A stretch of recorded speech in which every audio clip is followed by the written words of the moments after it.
Terima kasih Anda kembali bersama kami pemirsa dan berikut adalah beberapa agenda ekonomi dan juga emiten yang Anda bisa cermati untuk hari ini.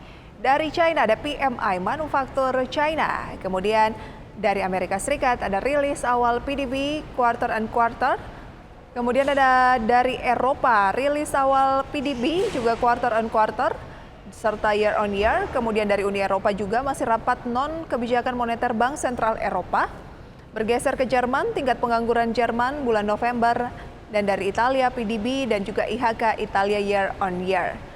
Kemudian kita akan lihat bagaimana dengan agenda emiten dari dalam negeri tentunya.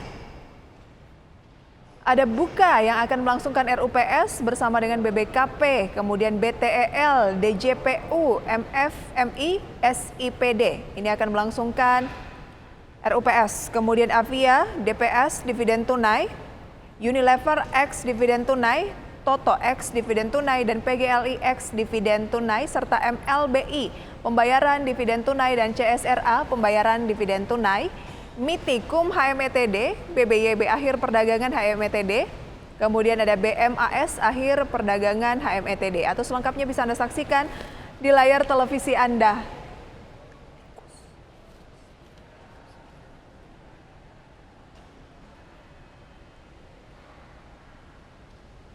Dan untuk membahas terkait dengan pergerakan indeks harga saham gabungan dan juga sentimen apa yang mempengaruhinya, pemirsa sudah terhubung melalui video conference bersama dengan Mas Indra Chan, Investment Bank PT Panin Sekuritas. Mas Indra, selamat pagi, apa kabar? Pagi Mbak Prisa, kabar baik. Terima kasih banyak untuk waktunya Mas Indra. Bagaimana mencermati peluang dari indeks harga saham gabungan setelah dilanda koreksi, tapi kita lihat juga tampaknya sentimen dari eksternal harusnya cukup positif ya terkait dengan apa yang akan disampaikan oleh Jerome Powell gitu ya, yang merupakan Chairman The Fed, bahwa kemungkinan kenaikan suku bunga Amerika Serikat akan mulai landai. Kemudian dari demo di China yang mengkritisi terkait dengan lockdown yang terus berlanjut begitu ya, tampaknya juga sudah mulai reda. Sejauh mana ini bisa menjadi sentimen positif? Baik, terima kasih Mbak Prisa. Nah, kalau kita ngeliat dua sentimen ini kan berimbas ke market pada pekan-pekan lalu ya. Kita bisa membandingkan nih kinerja IHSG dibandingkan kinerja saham-saham regional, indeks saham regional. Nah, kalau kita lihat IHSG ini very strong loh.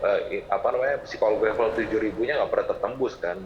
Maksudnya selalu bertahan di rentang 7.000. Nah, sekarang juga hal yang sama. Nah, kalau misalnya sentimennya Powell nggak agresif lagi naikkan suku bunga, ini masih momentum nih buat indeks kita mengalami penguatan gitu kan. Mungkin karena inflasi di sana udah terkontrol. Terus juga kemudian hal kedua soal China lockdown. China lockdown ini emang agak satu sentimen lumayan besar ya. Ini akan mempengaruhi kinerja mereka. Nah, tapi saya yakin hal ini juga nggak berdampak signifikan ke market kita, Mbak, jujur aja. Jadi saya masih optimis IHSG kita minimal masih mampu bertahan sih dari sentimen-sentimen tersebut, Mbak. Ya, kita lihat ya kemarin ketika indeks harga saham gabungan mengalami koreksi, justru asing cukup besar melakukan pembelian. Apa yang Anda bisa cermati dari hal tersebut?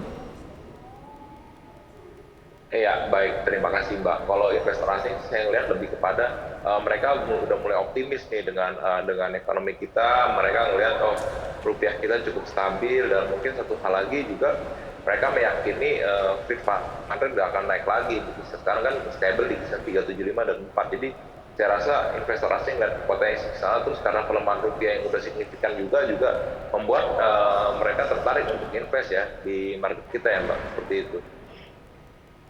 Oke, lantas bagaimana Anda melihat kalau berbicara mengenai sentimen dari dalam negeri? Ada rilis data inflasi ya pekan ini?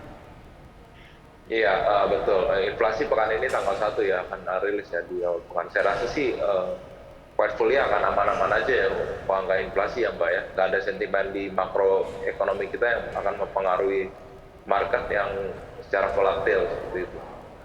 Oke, jadi peluang dari indeks harga saham gabungan pagi ini akan seperti apa? Saya melihatnya itu potensi penguatan ya pagi ini ya, Mbak ya. Akan cenderung mengalami penguatan ya? Betul.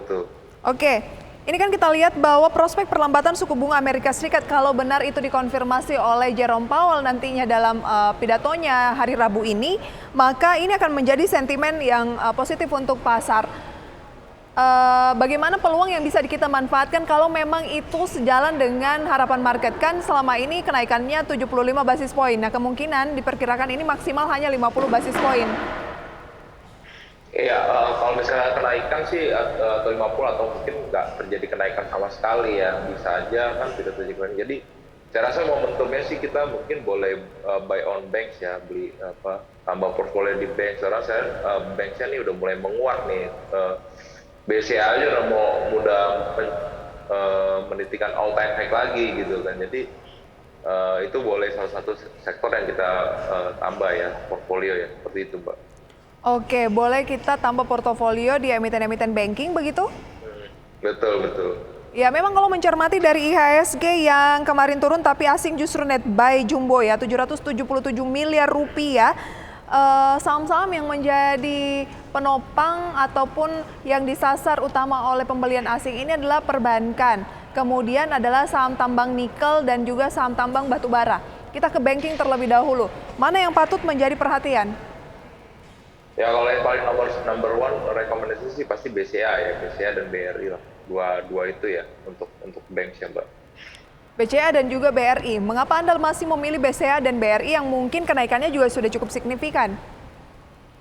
Iya, kalaupun kita berbicara BCA dan BRI mereka cukup resilient, terutama BCA ya DPK-nya sangat tinggi, terus juga pasti secara kinerja sahamnya juga selalu menyentuh all time high. Kalau sudah dibandingkan chart tuh volatility lebih rendah gitu, jadi cenderung trennya naik terus menerus Mbak. Jadi saya rasa kita harus ngikutin wave ya, wave yang ada itu ke arah BRI dan BCA Mbak, seperti itu.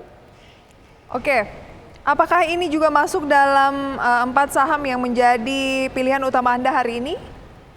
Ya, kalau saham pilihan utama saya lebih kepada technical trading ya Mbak untuk pagi ini ya Mbak ya. Oh, berarti kalau BCA dan juga BRI ini lebih ke investasi. Tetapi Betul. kalau untuk hari ini ya untuk trading pilihannya berbeda. Betul, betul.